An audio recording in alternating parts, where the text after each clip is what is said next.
నమస్తే, welcome to V3 news. లక్ష్యం సమాజహితం. ముందుగా వార్తల్లోని ముఖ్యాంశాలు. నిర్మల్ జిల్లా ముత్తోల్లో గీతా జయంతి ఉత్సవాలు. విద్యార్థి దశ నుండే పురాణాల గురించి తెలుసుకోవాలన్న HM సాయినాథ్.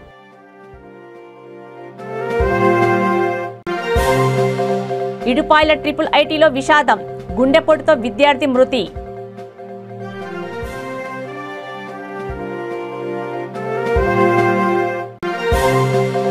ఏపీలో టీడీపీ ఒకరోజు దీక్ష.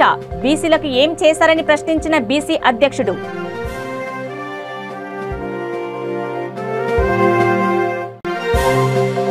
ధరణి పోర్టల్ రద్దు చేసేదాకా ఉద్యమాలు ఆగవు. జిల్లా కాంగ్రెస్ పార్టీ అధ్యక్షుడు జంగా రాఘవరెడ్డి హెచ్చరిక. ఇక డీటెయిల్స్ చూస్తే, నిర్మల్ జిల్లా ముత్తోల్లోని రవీంద్ర ఉన్నత పాఠశాలలో గీతా జయంతి ఉత్సవాలను ఘనంగా నిర్వహించారు. ఈ సందర్భంగా ప్రధానోపాధ్యాయులు అసంబార్ సాయినాథ్ మాట్లాడుతూ, విద్యార్థి దశ నుండి పురాణాల గురించి తెలుసుకోవాల్సిన అవసరం ఉందన్నారు. భగవద్గీతను బోధిస్తే నైతిక విలువలు ఉన్న సమాజాన్ని నిర్మించవచ్చని, అసమానతలు, ఆత్మన్యూనత భావాలు గీతాసారంతోనే పరిష్కారమవుతాయని వెల్లడించారు. ఈ సందర్భంగా విద్యార్థులు ప్రదర్శించిన సాంస్కృతిక కార్యక్రమాలు విశేషంగా ఆకట్టుకున్నాయి.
కడప జిల్లా పులివెందుల నియోజకవర్గంలోని ఇడుపాయల IIITలో విషాదం చోటు చేసుకుంది. ఇంజనీరింగ్ 4వ సంవత్సరం చదువుతున్న వెంకట సాయి శంకర్ అనే విద్యార్థి గుండెపోటుతో మృతి చెందారు. విద్యార్థి స్వగృహం కడప జిల్లా బి కోడూరు మండలం గోవిందాపురం. ఈ సందర్భంగా IIIT డైరెక్టర్ సంధ్యారాణి మాట్లాడుతూ, ఉదయం ఫ్రెండ్స్తో కలిసి వ్యాయామం చేసేందుకు వెళ్లాడని, వ్యాయామం చేస్తున్న సమయంలో ఆ విద్యార్థికి గుండెపోటు వచ్చిందని ఆమె తెలిపారు. హుటాహుటిన సమీపంలోని వారి స్నేహితులు అతని స్థానిక ఆసుపత్రిలో చికిత్స అందించారు. మెరుగైన చికిత్స కోసం కడప నిమ్స్కు తరలిస్తుండగా మృతి చెందినట్లు వైద్యులు తెలిపారని IT డైరెక్టర్ సంధ్యారాణి వివరించారు.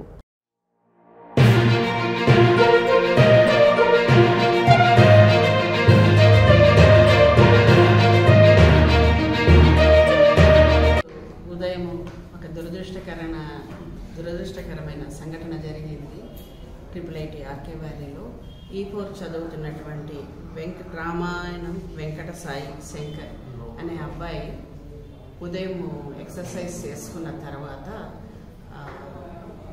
కుడి ఎడమ చెయ్యి తర్వాత హార్ట్లో కూడా పెయిన్ ఉంది అనేసి సివియర్గా అని ఇంకా అక్కడ నుంచి వెళ్తుండగానే హాస్టల్కి వెళ్తుండగానే మిగతా స్టూడెంట్స్ పక్కన ఉన్న స్టూడెంట్స్ చెప్పడంతో ఇమీడియట్గా హెల్త్ సెంటర్కి తీసుకొచ్చి అక్కడ ప్రాథమిక చికిత్స చేసి ఈసీజీ తీసిన వెంబడే సివియర్ హార్ట్ అటాక్ అనేది చెప్పి ఇమీడియట్గా కడపకు తీసుకెళ్లాలని అనుకున్నారు. దానికి తగినట్టుగా ఏర్పాట్లన్నీ చేసుకొని వెళ్తుండగానే నంది మండలం దగ్గరకు వచ్చేసరికి అబ్బాయికి పల్స్ చాలా వీక్ అయిపోతున్నాయి అనేది తెలిసి ఇంకా నంది మండలంలో పిహెచ్సిలో చేర్చాము. అక్కడ నుంచి చూసినప్పుడే అక్కడ అబ్బాయి పరిస్థితి కొంచెము ఇబ్బందికరంగా ఉండింది. తర్వాత అక్కడ డాక్టర్లు కూడా కష్టమని చెప్పడంతో ఇక్కడ వేంపల్లి హాస్పిటల్కి తీసుకొచ్చాము. ఇక్కడ డాక్టర్లు మరొకసారి పరీక్ష చేసి ఈసీజీ అన్నీ చేసి హార్ట్ అటాక్ తోటి ఈ అబ్బాయి మరణించారని చెప్తున్నారు.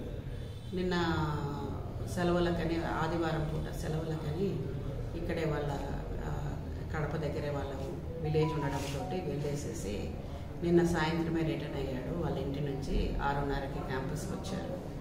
మామూలుగా ప్రతిరోజు ఆ అబ్బాయి ఈ ఎక్సర్సైజ్ చేసుకునేది ఆ అబ్బాయి దినచర్యలో ఒక భాగంగా ఉండేది.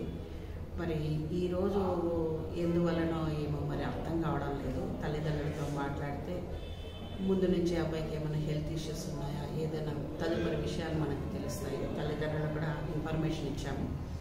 ఇంకొక అరగంటలో వాళ్ళు క్యాంప్ ఇక్కడ వేంపల్లి హాస్పిటల్కి చేరుకున్నారు.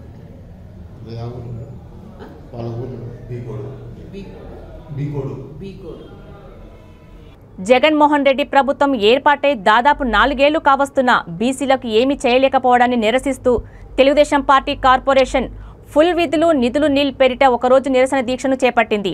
బీసీ సాధికారత తూర్పు కాపు రాష్ట్ర అధ్యక్షుడు కంది మురళీనాయుడు ఆధ్వర్యంలో టీడీపీ రాష్ట్ర శాఖ ఆదేశాల మేరకు ఈ కార్యక్రమాన్ని చేపట్టారు. దీక్షకు కేంద్ర మాజీ మంత్రి అశోక్ గజపతిరాజు మద్దతు ప్రకటించారు. బీసీలకు ఉద్యోగ ఉపాధి అవకాశాలు లేకపోగా వారి సంక్షేమం చేపట్టకుండా జగన్ ప్రభుత్వం సంక్షోభంలోకి వెళ్ళిందన్నారు.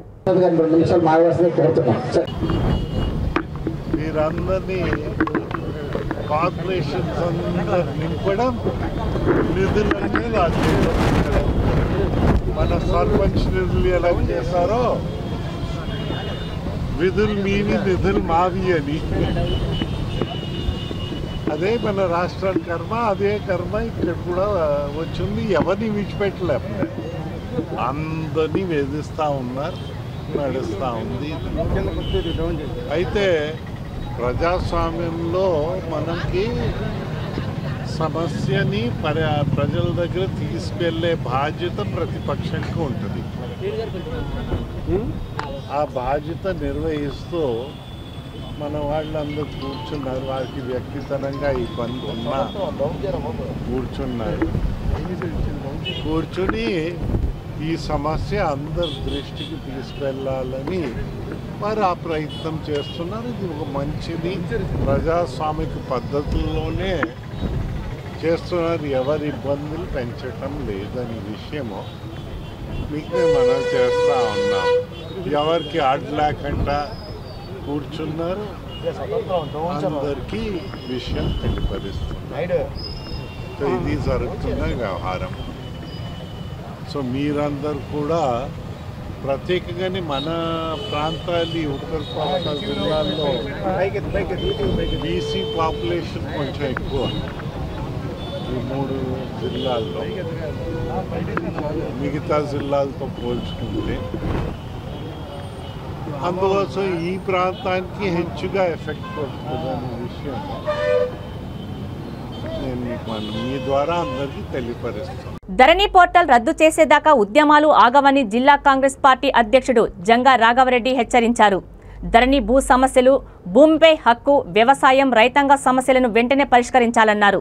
లేకుంటే రాష్ట్రం రావణ కాష్టంగా మారుతుందని ఆయన అన్నారు. వ్యవసాయ రైతాంగ సమస్యను వెంటనే పరిష్కరించాలని జంగా రాఘవరెడ్డి ప్రభుత్వాన్ని డిమాండ్ చేశారు. జనగామ చౌరస్తా నుండి కలెక్టరేట్ వరకు జిల్లా కాంగ్రెస్ పార్టీ భారీ ర్యాలీ నిర్వహించింది.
కాంగ్రెస్ పార్టీ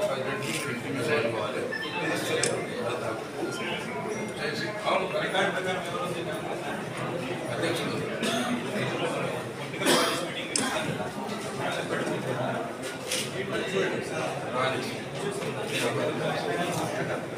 మాట్లాడాలని ఆల్రెడీ ముట్లెట్ కూడా గతంలో ఇచ్చాము. ముట్లెట్లో ఎవరైతే ఉన్నారో చూస్తాం ఇచ్చేస్తాం.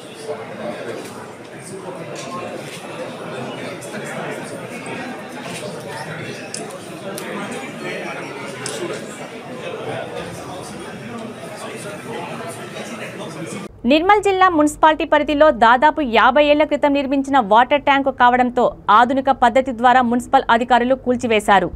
మున్సిపల్ చైర్మన్ గణరతీశ్వర్ అధికారులతో కలిసి ట్యాంకులను ఎటువంటి ఇబ్బందులు లేకుండా కూల్చివేశారు. ఈ ట్యాంకు నుండి దాదాపు నిర్మల్ ప్రాంత ప్రజలకు గతంలో నీటిని సరఫరా చేసేవారని తెలిపారు.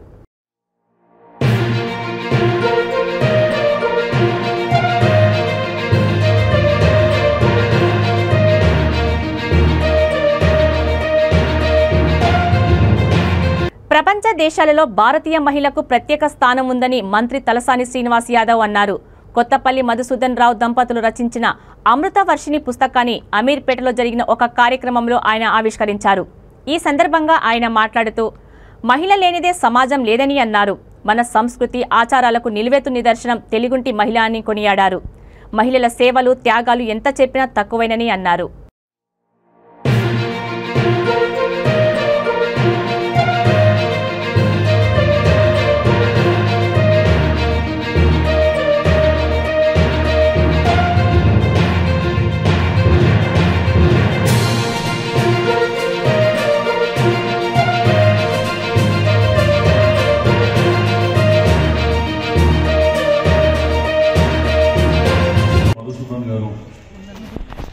విజయలక్ష్మి గారు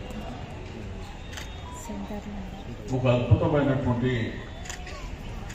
పుస్తకాన్ని రచించడమే కాకుండా ఈరోజు ఈ అమృతవర్షిణి అనేటువంటి పుస్తకం ప్రారంభించుకోవడం సంతోషదాయకమైనటువంటి సందర్భం. పెద్దలు రమేష్ అన్న గారు, గంగాధర్ గుప్తా గారికి, పెద్దలు బాబురావు అన్న గారు, శేష్ కుమార్ గారికి, టిల్లుబాయి గారు,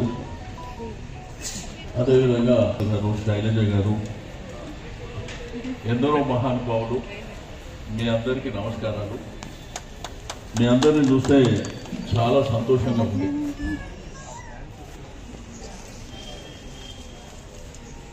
ఒక తల్లి, అది భారత తల్లి. ఎందుకంటే ప్రపంచంలో చాలా తల్లులు ఉంటారు, కానీ భారతదేశంలో ఉన్నటువంటి మహిళకు ఉన్నటువంటి గౌరవం, ఆ మర్యాద ప్రపంచంలో మనకు కనిపించదు. రెండోది, తెలుగు సాంప్రదాయాల ప్రకారం మహిళలు ఆ కట్టు బొట్టు కానివ్వండి, లేకపోతే ఆ సాంప్రదాయమైనటువంటి దుస్తులు కానివ్వండి, ఇవన్నీ మనకు కనిపించవు ప్రపంచంలో ఎక్కడ పోయినా. రెండోది, తల్లికి ఇచ్చేటువంటి గౌరవం. ఇప్పటికీ చాలామంది పెద్దలు వాళ్ళ తల్లిదండ్రులకు ఇచ్చేటువంటి గౌరవం, మర్యాదలు చూస్తాం. ఎందుకంటే అప్పుడున్నటువంటి చరిత్ర, అప్పుడున్నటువంటి మర్యాద. కానీ ఇప్పుడున్నటువంటి జనరేషన్లో తల్లిదండ్రులకు ఇచ్చే మర్యాదలు తగ్గినాయి. అది మీరు ఎక్కడైనా ఒప్పుకోక తప్పదు. ఎందుకంటే ఇంతమంది మహానుభావులు, సీనియర్ సిటిజన్స్ ఉన్నారు. మీకు పాతకాల సాంప్రదాయాలు తెలుసు కాబట్టి ఆ సాంప్రదాయాల ప్రకారం ఇచ్చేటువంటి గౌరవాలను మనం చూస్తాం నిరంతరంగా. అయితే పెద్దలు మధుసూదన్ గారు అనేకమైనటువంటి సామాజిక కార్యక్రమాలు చేసినప్పటికీ, తన వంతు సాయంగా సమాజంలో సామాజిక కార్యక్రమాలు చేసినప్పటికీ ఒక బ్రహ్మాండమైనటువంటి గ్రంథం రాయాలనేటువంటి ఒక సంకల్పం, మరి వారి సతీమణి అయినటువంటి విజయలక్ష్మి గారి సహకారం, ఆమె లేనిదే ఇది సాధ్యం కాదని కూడా మరి వారు ఇందులోనే పొందుపరచడం జరిగిందని చెప్పి నేను ఈ సందర్భంగా తెలియజేస్తా ఉన్నాను. అంటే మహిళల సహకారం లేదే సమాజమే లేదు. ఈరోజు ఈ సమాజంలో ఒక తల్లి, ఒక చెల్లి, ఒక అక్క, ఒక బిడ్డ, ఒక కోడలు, ఒక మన్మరాలు చెప్పుకుంటూ పోతే మహిళలు లేనటువంటి సమాజమే కాదు అనేటువంటిది కూడా మన అందరికీ తెలుసు. అందుకే దేవతలు కూడా నీకు దేశవ్యాప్తంగా ఉన్నటువంటి దేవతలందరూ ఎక్కువ మహిళలే ఉంటారు. ఈ పక్కన పోతే బల్కంపేట ఎల్లమ్మ దేవాలయం ఉంది, ఆ పక్కన పోతే కనకదుర్గమ్మ దేవాలయం ఉంది, ఈ పక్కన పోతే కట్టమైసమ్మ దేవాలయం. అంటే ఒక కుటుంబాన్ని నడిపేటువంటి అధిపతి ఉన్నప్పటికీ ఆ కుటుంబంలో ఉన్నటువంటి ఆ తల్లి కావచ్చు, ఆ భార్య కావచ్చు, వారి పూజా పునస్కారాలు, వాళ్ళు ఇంటిని తీర్చిదిద్దే విధానం కావచ్చు, ఆ కుటుంబంలో పెంచి పెద్దగా చేసేటువంటి పరిస్థితులు కావచ్చు, వాళ్ళు లేకపోతే ఏం లేవు. మన టీఆర్ఎస్ గవర్నమెంట్ వచ్చినాక ప్రతి హాస్పిటల్ కి ఒక శవం కొంచెం వ్యాన్ ఇచ్చింది. అప్పటి ఆల్పింది టీఆర్ఎస్ గవర్నమెంట్.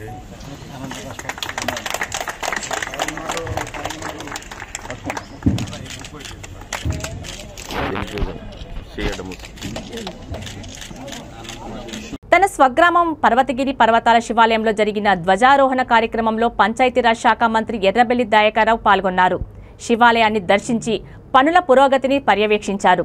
దాదాపు 850 ఏళ్ల చరిత్ర ఉన్న ఈ శివాలయం కోసం ఇప్పటికే 5 కోట్ల రూపాయలకు పైగా ఖర్చు చేసి గుట్ట మీద ఆలయం నిర్మించారు.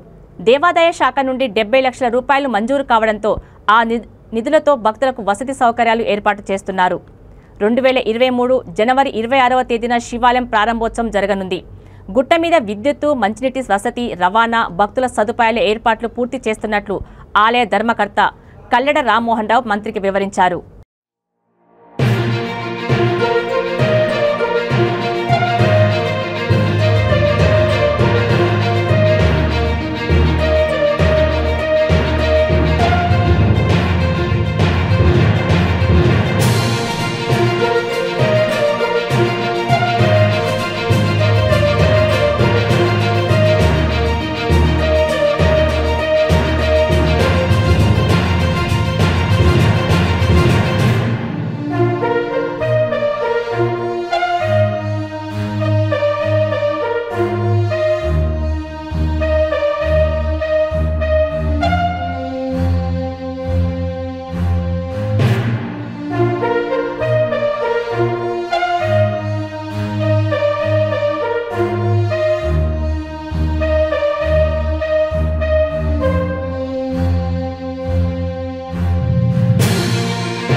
ముఖ్యమంత్రి కేసీఆర్ అధికారం చేపట్టిన తర్వాత రాష్ట్రంలో కరువు లేదని, రాష్ట్రం సుభిక్షంగా పచ్చగా కలకలలాడుతోందని రాష్ట్ర క్రీడల శాఖ మంత్రి శ్రీనివాస్ గౌడ్ అన్నారు.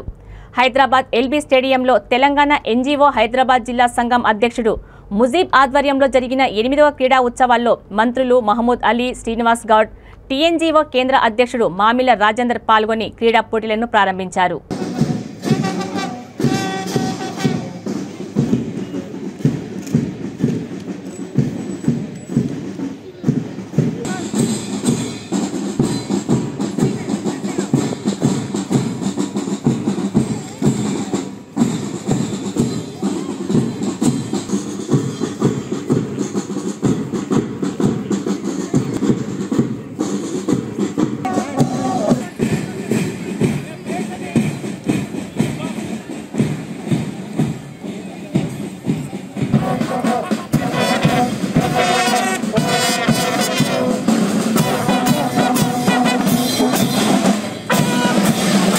stand in something without అధ్యక్షులు రంగారెడ్డి జిల్లా అధ్యక్షులు వివిధ రాష్ట్ర 4వ తరగతి జ్ఞానేశ్వర్ అన్న గారు అందరికి స్వాగతం పలుకుతూ పెద్దలు మహమూద్ అలీ సాబ్ గారు శ్రీమాన్ గౌడ్ అన్న గారు రాజేందర్ అన్న గారు మన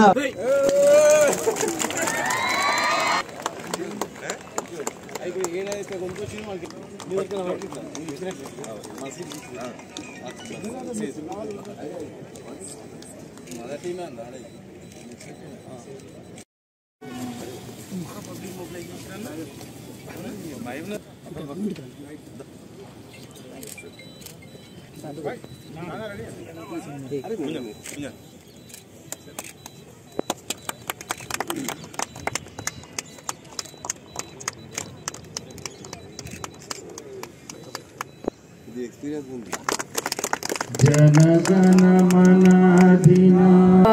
द्राविड उत्कल बंगा विंध्य हिमाचल यमुना गंगा उत्तरंगा तव शुभ नामे जागे तव शुभाशिष तव जय गाथा जनगण मंगल जय हे जय हे जय जय जय जय हे కేతనం ముక్కోటి గొంతుకలు ఒక్కటైన చేతనం. సీఎం కేసీఆర్ జగిత్యాల పర్యటన నేపథ్యంలో కొండగట్టు బస్సు ప్రమాద బాధితులు ఆందోళనకు దిగారు. కొడిమ్యాల మండల కేంద్రంలో అంబేద్కర్ విగ్రహం ఎదుట వారు నిరసన తెలిపారు. కేసీఆర్ వచ్చి తమను ఆదుకోవాలని వారు డిమాండ్ చేశారు. బస్సు ప్రమాదంలో 2 కాలు విరిగి అంగవైకల్యం పాలైన చాలా మందికి కనీస పెన్షన్ కూడా రావడం లేదని అన్నారు. బస్సు ప్రమాదంలో తల్లిదండ్రిని కోల్పోయి అనాథగా మారానని, ఎంఎస్సీ చదివిన తనకు ఆర్టీసీలో ఉద్యోగం ఇచ్చి ఆదుకోవాలని ఓ బాధితుడు గోడు వెళ్లబోసుకున్నాడు. బాధిత కుటుంబాలకు దళిత బంధులో ప్రాధాన్యత ఇవ్వాలని కోరారు. కనీసం అవుట్సోర్సింగ్ ఉద్యోగాలను ఇవ్వాలని వారు కోరారు. కొండగట్టు బస్సు ప్రమాదంలో 65 మంది మృతి చెంది 4 ఏళ్లు గడుస్తున్నా ప్రభుత్వం ఆదుకోలేదని గుర్తు చేశారు. నిరసనకారులకు కొడిమ్యాల బీజేపీ మండల శాఖ మద్దతు తెలిపింది. మాకు అన్ని రకాలుగా ఈ ప్రభుత్వం ముందుండి మనం ఆదుకోవాలని కోరుకుంటున్నాం. కేసీఆర్ సార్ మమ్మల్ని దయచేసి ఆదుకోవాలని. కొండగట్టు బస్సు ప్రమాదంలో మా అమ్మ నాన్న ఇద్దరు చనిపోయారు. మా తమ్ముడు ఉన్నాడు. మేము అనాథంలో అయిపోయినాం. మేము చదువుకున్నా కానీ నిరుద్యోగులం అయిపోయినాం. నేను ఎంఎస్సీ చదువుకున్నాను. నాకు అదే ఆర్టీసీ సంస్థల జాబ్ ఇవ్వగలరని కేసీఆర్ గారిని వేడుకుంటున్నాను. శనివారంపేట గ్రామం. మన రాష్ట్ర సీఎం ముఖ్యమంత్రి గారు వస్తున్న సందర్భంగా మా 4-5 గ్రామాల ప్రయాణికులు ఏది కొండగట్టు బస్సు ప్రమాదంలో దాదాపు 64 మంది చనిపోతే మా 4 గ్రామాల ప్రజలే 48 మంది ఉన్నారు. ఈ 4 గ్రామాల ప్రజలు 4 గ్రామాలు కూడా కొడిమ్యాల మండలం కిందకి వస్తాయి. 4 గ్రామాలు కూడా ఒకప్పుడు ఒకే గ్రామ పంచాయతీకి చెందినవి. ఈ గ్రామ పంచాయతీకి చెందిన దాంట్లోనే 48 మంది చనిపోయినారు. అందులో దాదాపు 75% నిరాశ్రయులు అయినరు. అంటే వాళ్ళకి ఎలాంటి ఆధారం లేని పరిస్థితిలో ఉన్నారు. అప్పుడు మాత్రం ఏదో సంస్థ నుండో ప్రభుత్వం నుండో ఎంతో కొంత డబ్బు రూపేణా చెందినవి, కానీ ఆధారం అనేది జీవనాధారం అనేది ఇలాంటిది లేదు. అప్పుడు మాత్రం వాగ్దానం ఇచ్చారు. ఏది ఇంటికొకటి ఏదో ఒక రకంగా ఉద్యోగమో లేదా కాంట్రాక్ట్ బేసిసో గవర్నమెంట్ బేసిసో ఏదో ఒక రకంగా ఉద్యోగం చేస్తాం, జీవనాధారం చేస్తామని చెప్పి మాట్లాడారు. ఈ ప్రమాదం జరిగి దాదాపు 4 సంవత్సరాలు దాటిపోయింది. కానీ వాళ్ళకు ఇప్పటి వరకు కూడా ఎలాంటి ప్రభుత్వం నుంచి ఎలాంటి సహాయం అందలేదు. కనీసం కొందరికి పెన్షన్ కూడా అందలేదు. అలాంటి వారు కూడా చాలామంది ఉన్నారు. కొందరైతే ఇంటి నుంచి మంచం నుండి కూడా దిగలేని పరిస్థితిలో ఉన్న విగత జీవులు అయి ఉన్న వాళ్ళు కూడా ఉన్నారు. వారికి నెలకు దాదాపు 10,000 మందుల ఖర్చులే అవుతున్నది. వారికి కూడా ఎలాంటి సహాయం అందట్లేదు. కాబట్టి ఇప్పటికైనా ప్రభుత్వం కంపల్సరీ 4 ఏళ్ల నుంచి సీఎం గారు ఎప్పుడు కూడా వీళ్ళ గురించి మాట్లాడలేదు, పరామర్శించలేదు. ఎలాంటి స్పందన రాలేదు సీఎం గారి దగ్గర నుంచి. కనీసం ఇప్పటికైనా జగిత్యాల జిల్లాకు విచ్చేస్తున్న సందర్భంగానైనా వీళ్ళ గురించి ఆలోచించి కంపల్సరీ ఆదుకోవాలని గ్రామాల ప్రయాణికులందరి గురించి మా యొక్క విన్నపం. ఇంకొక రకంగా డిమాండ్ కూడా అనుకున్నా పర్లేదు. ఎందుకంటే ఇంతమంది నిరాశ్రయులు అయినప్పుడు ప్రభుత్వం ఏ ప్రభుత్వంలో ఉన్నా ముఖ్యమంత్రి గారు ఏ పనులున్నా కానీ ఆ టైంలో ఆ సమయంలో వీలు కాకపోయినా కనీసం తర్వాతనైనా ఒక్కసారి వచ్చి కూడా కొండగట్టుకు రాలేదు. కనీసం ఈ బాధితులను కూడా ఎప్పుడు పరామర్శించలేదు. కనీసం ఇప్పటికైనా వచ్చినందుకు సంతోషం. కాకపోతే ఇప్పుడైనా ఈ సమయంలోనైనా వాళ్ళని ఆదుకోవాలని చెప్పేసి డిమాండ్ చేస్తున్నాను. 4 సంవత్సరాల క్రితం కొండగట్టు ఘాట్ రోడ్లో ఘోర దుర్ఘటన జరిగింది. అందులో 64 మంది చనిపోవడం జరిగింది. సుమారుగా 40 కుటుంబాలు గాయపడి తీవ్ర గాయాలతో ఉన్నారు. సుమారుగా మొత్తం 100 కుటుంబాలు రోడ్డున పట్టే ఆనాటి దుర్ఘటనలో కేవలం ప్రభుత్వ నిర్లక్ష్యత, ఆర్టీసీ యొక్క అత్యాశ కారణంగానే అట్టి ప్రమాదం జరిగింది. దీనికి పూర్తి బాధ్యత ప్రభుత్వం వహించాల్సిన ప్రభుత్వం కేవలం అప్పుడు తూతు మంత్రం నష్టపరిహారం ఇచ్చి చేతులు దులుపుకుంది తప్ప ఆటి కుటుంబాలను ఆదుకున్న పాపాన పోలేదు. ఇప్పటికి కూడా అందులో సుమారు 30-40 మంది ఇప్పటికి కూడా బెడ్లలో ఉన్నారు. కనీసం వాళ్ళకి సదరన్ సర్టిఫికేట్ ఇచ్చేంత పింఛనిద్దామన్న సోయి కూడా లేదు. ఆ రోజు కేవలం పరామర్శలకు వచ్చినటువంటి అధికార పార్టీ నాయకులు తిరిగి ఆ కుటుంబాలను పట్టించుకున్న పాపం లేదు. తర్వాత వాళ్ళ యొక్క మెడికల్కు సంబంధించిన పట్టించుకున్న వాళ్ళు లేరు. అట్టి కుటుంబాలను కనీసం ఆ రోజు జరిగిన దుర్ఘటనలో బాధ్యులైనరు. ప్రభుత్వ బాధ్యత వహించి ఇలా ఆదుకుందాం అన్న సోయి లేదు. ఒకనొక సందర్భంలో మా గ్రామాలకు చేసినటువంటి అప్పటి మంత్రులు కుప్పల ఈశ్వర్ గారు, దయాకర్ రావు గారు, మరి శంకర రవిశంకర్ గారు అవుట్ సోర్సింగ్లో ఉద్యోగాలు ఇస్తామని మాట ఇవ్వడం జరిగింది. అట్లానే మిగతా ఆదుకుంటామని, ఇంకా అది కాకుండా పార్టీ తరఫున కూడా ఇస్తామని ఆ రోజు మాట ఇచ్చిండ్రు. కానీ ఇప్పటి వరకు ఏ ఒక్క బాధితునికి కానీ సభ్యత్వంకు సంబంధించిన పైసలు రాలేవు, ఇలాంటి నష్టపరిహారం ఇవ్వలేదు. అట్టి కుటుంబాలకు అవుట్ సోర్సింగ్ అయినా ఇస్తాను అన్న ప్రభుత్వం అది కూడా పట్టించుకోలేదు. దీనివల్ల పూర్తి బాధ్యత వహించాల్సిన ఆర్టీసీ కానీ ప్రభుత్వం కానీ ఇలాంటి బాధ్యత తీసుకోకుండా ఆనాడు తూతు మంత్రంగా అప్పటి జగిత్యాల డిపో మేనేజర్ను సస్పెండ్ చేసి కేవలం వారి యొక్క సామాజిక వర్గానికి చెందిన వ్యక్తి అని చెప్పేసి తిరిగి 6 నెలలు గతక ముందే బస్ భవన్లో పోస్టింగ్ ఇచ్చిన ఘనత ఈ ప్రభుత్వంది. కేవలం అట్టి ఎండీకి పోస్టింగ్ ఇచ్చిండ్రు తప్ప బాధితులను కనీసం 6 నెలల తర్వాతన మరొక సంవత్సరం తర్వాతన ఎలాంటి నష్టపరిహారంగా వాళ్ళకు పునరావాసం కల్పించే చర్య తీసుకోలేదు. కావున ఈరోజు జగిత్యాలకు విచ్చేసిన సందర్భంలో మేము మండలం నుంచి మా గ్రామాల తరఫున ఒకటే డిమాండ్ చేస్తున్నాం. అట్టి కుటుంబాలకు దళితులకు సంబంధించి దళిత బంధు కానీ, అర్హులైనటువంటి వారికి పింఛన్లు కానీ, అలాగే మేడ్చల్ జిల్లా కలెక్టర్ హరీష్ ఆదేశాల మేరకు కుత్బుల్లాపూర్ ప్రభుత్వ భూములలో వెలసిన అక్రమ నిర్మాణాలను రెవెన్యూ అధికారులు కూల్చివేస్తున్నారు. దేవేందర్ నగర్లోని సర్వే నెంబర్ 342/1 ప్రభుత్వ స్థలంలో 45 ఎకరాలు హెచ్ఎండిఏకు కేటాయించారు. కొంతమంది కబ్జారాయిళ్లు కొంతకాలంగా భూమిని చదును చేసి రాత్రికి రాత్రే రేకుల రూమ్లను నిర్మించి 5 నుండి 10 లక్షలకు కట్టబెడుతున్నారు. విషయం మేడ్చల్ జిల్లా కలెక్టర్కు తెలియడంతో ఆయన ఆదేశాల మేరకు నేడు అక్రమ నిర్మాణాలను కూల్చేస్తున్నారు. పోలీసుల బందోబస్తు మధ్య RDO Mallayya, Quthbullapur MRO Sanjeevarao, RA Paramesh ఆధ్వర్యంలో ఇప్పటి వరకు 10 రూమ్లను కూల్చివేశారు. దాంతో స్థానికులకు అధికారులకు మధ్య వాగ్వాదం చోటు చేసుకుంది. దీంతో పోలీసులను పెద్ద మొత్తంలో మోహరించారు.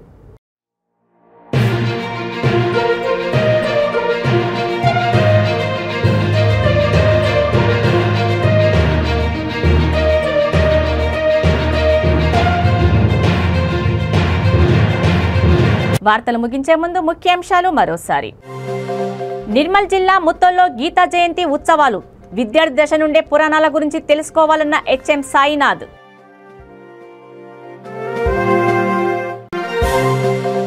ఇడుపాయల IIITలో విషాదం. గుండెపోటుతో విద్యార్థి మృతి.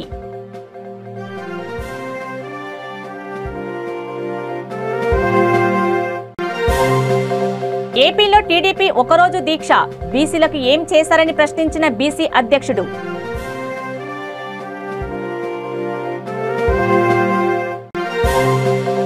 ధరణి పోర్టల్ రద్దు చేసేదాకా ఉద్యమాలు ఆగవు.